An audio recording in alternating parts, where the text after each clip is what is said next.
السلام عليكم ورحمة الله. أعوذ بالله من الشيطان الرجيم. بسم الله الرحمن الرحيم. وما من دابة في الأرض إلا على الله رزقها ويعلم مستقرها ومستودعها كل في كتاب مبين. وهو الذي خلق السماوات والأرض في 6 أيام وكان عرشه على الماء ليبلوكم أيكم أحسن عملا. ولئن قلت إنكم مبعوثون من بعد الموت ليقولن الذين كفروا إن هذا إلا سحر مبين. ولئن أخرنا عنه العذاب إلى أمة معدودة ليقولن ما يحبسه ألا يوم يأتيهم ليس مصروفا عنهم وحاق بهم ما كانوا به يستهزئون. ولئن أذقنا الإنسان منا رحمة ثم نزعناها منه إنه ليئوس كفور. ولئن أذقناه نعماء بعد ضراء مسته ليقولن ذهب السيئات عني إنه لفرح فخور. إلا الذين صبروا وعملوا الصالحات أولئك لهم مغفرة وأجر كبير. فلعلك تارك بعض ما يوحى إليك وضائق به صدرك أن يقولوا لولا أنزل عليه كنز أو جاء معه ملك إنما أنت نذير والله على كل شيء وكيل. أم يقولون افتراه قل فأتوا ب10 سور مثله مفتريات وادعوا من استطعتم من دون الله إن كنتم صادقين. فإن لم يستجيبوا لكم فاعلموا أنما أنزل بعلم الله وأن لا إله إلا هو فهل أنتم مسلمون. من كان يريد الحياة الدنيا وزينتها نوفي إليهم أعمالهم فيها وهم فيها لا يبخسون. أولئك الذين ليس لهم في الآخرة إلا النار وحبط ما صنعوا فيها وباطل ما كانوا يعملون. أفمن كان على بينة من ربه ويتلوه شاهد منه ومن قبله كتاب موسى إماما ورحمة أولئك يؤمنون به. ومن يكفر به من الأحزاب فالنار موعده فلا تك في مرية منه إنه الحق من ربك ولكن أكثر الناس لا يؤمنون.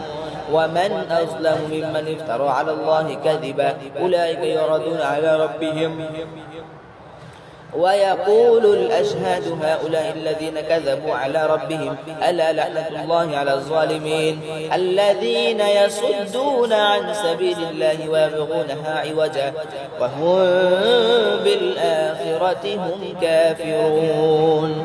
أولئك لم يكونوا معجزين في الأرض وما كان لهم من دون الله من أولياء يضاعف لهم العذاب ما كانوا يستطيعون السمع وما كانوا يبصرون. أولئك الذين خسروا أنفسهم وضل عنهم ما كانوا يفترون. لا جرم أنهم في الآخرة هم الأخسرون. إن الذين آمنوا وعملوا الصالحات وأخبتوا إلى ربهم أولئك أصحاب الجنة هم فيها خالدون.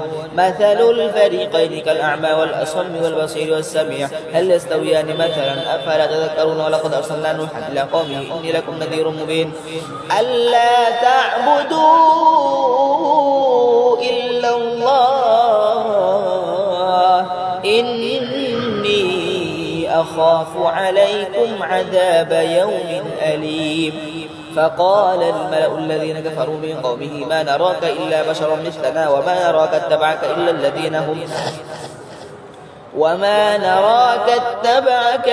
الذين هم أراذلنا بادي الرأي وما نرى لكم علينا من فضل بل نظنكم كاذبين. قال يا قوم أرأيتم إن كنت على بينة من ربي وآتاني رحمة من عنده فعميت عليكم أنلزمكموها وأنتم لها كارهون. ويا قوم لا أسألكم عليه مالا إن أجري إلا على الله وما أنا بطارد الذين آمنوا إنهم ملاقو ربهم ولكني أراكم قوما تجهلون. ويا قوم من ينصرني من الله إن طردتهم أفلا تذكرون. ولا أقول لكم عندي خزائن الله ولا أعلم الغيب ولا أقول إني ملك ولا أقول للذين تزدري أعينكم لن يؤتيهم الله خيرا الله أعلم بما في أنفسهم إني إذا لمن الظالمين. قالوا يا نوح قد جدلتنا فأكثرت جدالنا فأتنا بما تعدنا إن كنت من الصادقين. قال إنما يأتيكم به الله إن شاء وما أنتم بمعجزين ولا ينفعكم نصحي إن أردت أن أنصح لكم إن كان الله يريد أن يغويكم هو ربكم وإليه ترجعون. أم يقولون افتراه قل إن افتريته فعلي إجرامي وأنا بريء مما تجرمون. وأوحي إلى نوح أنه لن يؤمن من قومك إلا من قد آمن فلا تبتئس بما كانوا يفعلون واصنع الفلك بأعيننا ووحينا ولا تخاطبني في الذين ظلموا إنهم مغرقون. ويصنع الفلك وكلما مر عليه ملأ من قومه سخروا منه قال إن تسخروا منا فإنا نسخر منكم كما تسخرون فسوف تعلمون من يأتيه عذاب يخزيه ويحل عليه عذاب مقيم. حتى إذا جاء أمرنا وفارت النور قل نحمل فيها من كل زوجين اثنين وأهلك إلا من سبق عليه القول ومن آمن وما آمن معه إلا قليل. وقال اركبوا فيها بسم الله مجريها ومرساها إن ربي لغفور رحيم. وهي تجري بهم في موج كالجبال.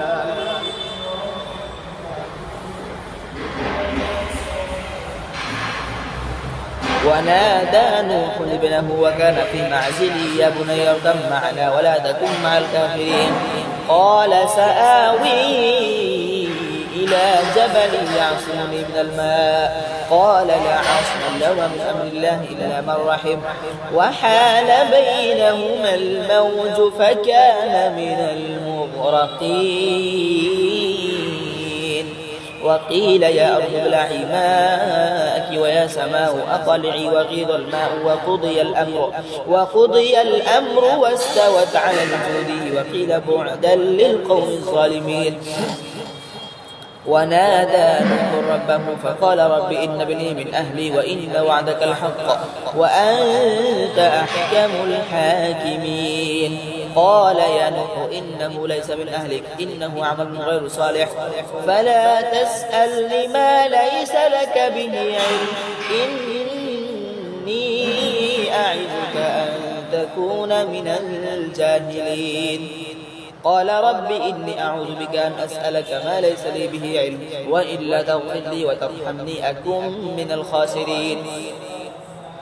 قيل يا نوح اهبط بسلام منا وبركات عليك وعلى ممن معك وأمم سنمتعهم ثم يمسهم منا عذاب أليم. تلك من أنباء الغيب نوحيها إليك ما كنت تعلمها أنت ولا قومك من قبل هذا فاصبر إن العاقبة للمتقين. وإلى عاد أخاهم هودا قال يا قوم اعبدوا الله ما لكم من إله غيره إن أنتم إلا مفترون. يا قوم لا أسألكم عليه مالا إن أجري إلا على الذي فطرني أفلا تعقلون.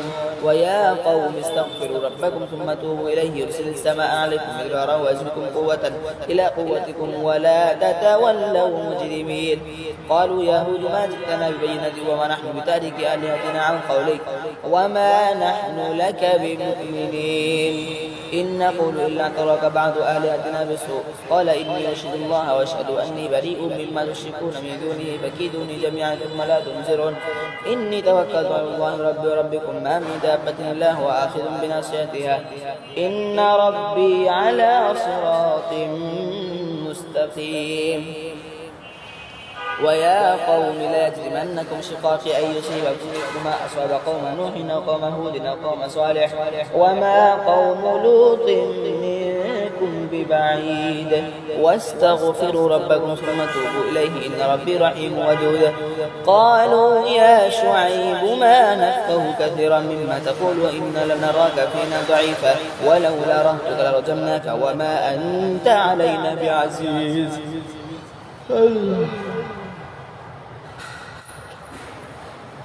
قال يا قوم رهطي أعز عليكم من الله واتخذتموه وراءكم زهريا إن ربي بما تعملون محيطا. ويا قوم اعملوا على ما كانت لكم مني عامل سوف تعلمون من يأتيه عذاب يخزيه ومن هو كاذب وارتقبوا إني معكم رقيب. ولما جاء أمرنا نجينا شعيبا والذين آمنوا معه برحمة منا وأخذت الذين ظلموا الصيحة فأصبحوا في ديارهم جاثمين كأن لم يغنوا فيها ألا بعدا لمدين كما بعدت ثمود. ولقد أرسلنا موسى بآياتنا وسلطان مبين إلى فرعون وملئه فاتبعوا أمر فرعون وما أمر فرعون برشيد يقعد قومه يوم القيامة فأوردهم النار وبئس الورد المورود. وأتبعوا في هذه لعنة ويوم القيامة بئس الرفد المرفود. ذلك من أنباء القرى نقصه عليك منها قائم وحصيد.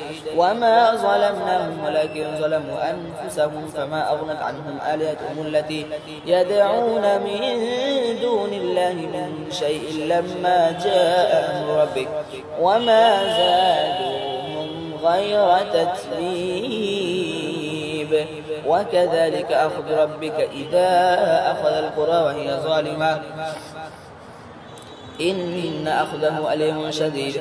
إن في ذلك لآية لمن خاف عذاب الآخرة ذلك يوم مجموع له الناس وذلك يوم مشهود وما نؤخره إلا لأجل معدود. يوم يأتي لا تكلم نفس إلا بإذنه فمنهم شقي وسعيد. فأما الذين شقوا ففي النار لهم فيها زفير وشهيق خالدين فيها ما دامت السماوات والأرض إلا ما شاء ربك إن ربك فعال لما يريد. وأما الذين سعدوا ففي الجنة خالدين فيها ما دامت السماوات والأرض إلا ما شاء ربك عطاء غير مجدود. فلا تك في مرية مما يعبد هؤلاء ما يعبدون إلا كما يعبد آباؤهم من قبل وإن لم وفوهم نصيبهم غير منقوص. ولقد آتينا موسى الكتاب فاختلف فيه ولولا كلمة سبقت من ربك لقضي بينهم وإنهم لفي شك منه مريب. وإن كلا لما ليوفينهم ربك أعمالهم إنه بما يعملون خبير. فاستقم كما أمرت ومن تاب معك ولا تطغوا إنه بما تعملون بصير. ولا تركنوا إلى الذين ظلموا فتمسكم النار وما لكم من دون الله من أولياء ثم لا تنصرون. وأقم الصلاة طرفي النهار وزلفا من الليل إن الحسنات يذهبن السيئات ذلك ذكرى للذاكرين واصبر فإن الله لا يضيع أجر المحسنين فلولا كان من القرون من قبلكم أولو بقية ينهون عن الفساد في الأرض إلا قليلا ممن أنجينا منهم واتبع الذين ظلموا ما أترفوا فيه وكانوا مجرمين وما كان ربك ليهلك القرى بظلم وأهلها مصلحون ولو شاء ربك لجعل الناس أمة واحدة ولا يزالون مختلفين إلا من رحم ربك ولذلك خلقهم وتمت كلمة ربك لأملأن جهنم من الجنة والناس أجمعين وكلا نقص عليك من أنباء الرسل ما نثبت به فؤادك وجاءك في هذه الحق وموعظة وذكرى للمؤمنين وقل للذين لا يؤمنون اعملوا على مكانتكم إنا عاملون وانتظروا إنا منتظرون ولله غيب السماوات والأرض وإليه يرجع الأمر كله فاعبده وتوكل عليه وما ربك بغافل عما تعملون بسم الله الرحمن الرحيم ألف لام را تلك آيات الكتاب المبين إنا أنزلناه قرآنا عربيا لعلكم تعقلون نحن نقص عليك أحسن القصص بما أوحينا إليك هذا القرآن وإن كنت من قبله من الغافلين إذ قال يوسف لأبيه يا أبت إني رأيت 11 كوكبا والشمس والقمر رأيتهم لي ساجدين قال يا بني لا تقصص رؤياك على إخوتك فيكيدوا لك كيدا إن الشيطان للإنسان عدو مبين وكذلك يجتبيك ربك ويعلمك من تأويل الأحاديث ويتم نعمته عليك وعلى آل يعقوب كما أتمها على أبويك من قبل إبراهيم وإسحاق إن ربك عليم حكيم لقد كان في يوسف وإخوته آيات للسائلين إذ قالوا ليوسف وأخوه أحب إلى أبينا منا ونحن عصبة إن أبانا لفي ضلال مبين اقتلوا يوسف أو اطرحوه أرضا يخل لكم وجه أبيكم وتكونوا من بعده قوما صالحين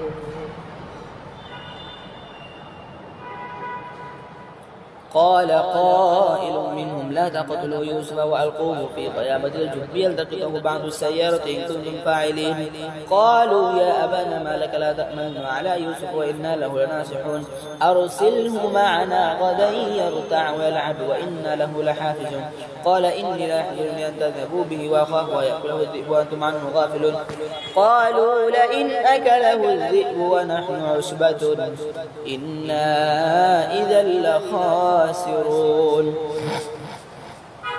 فلما ذهبوا به وأجمعوا أن يجعلوه في غيابة الجب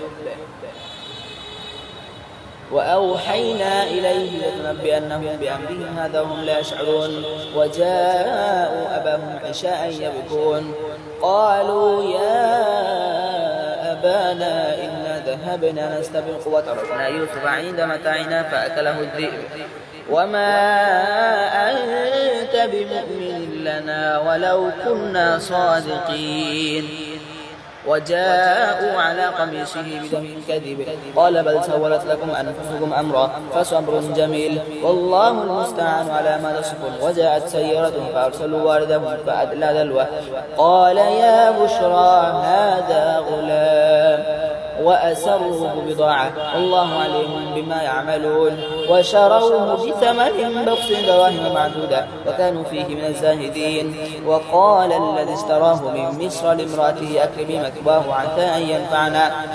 عسى أن ينفعنا أو نتخذه ولدا وكذلك مكنا ليوسف في الأرض ولنعلمه من تأويل الأحاديث والله غالب على أمره ولكن أكثر الناس لا يعلمون ولما بلغ أشده آتيناه حكما وعلما وكذلك نجزي المحسنين وراودته التي هو في بيتها عن نفسه وغلقت الأبواب وقالت هيت لك. قال معاذ الله إنه ربي أحسن مثواي إنه لا يفلح الظالمون. ولقد همت به وهم بها لولا أن رأى برهان ربه كذلك لنصرف عنه السوء والفحشاء إنه من عبادنا المخلصين. واستبق الباب وقدت قميصه من دبر وألف يا سيدها لدى الباب. قالت ما جزاء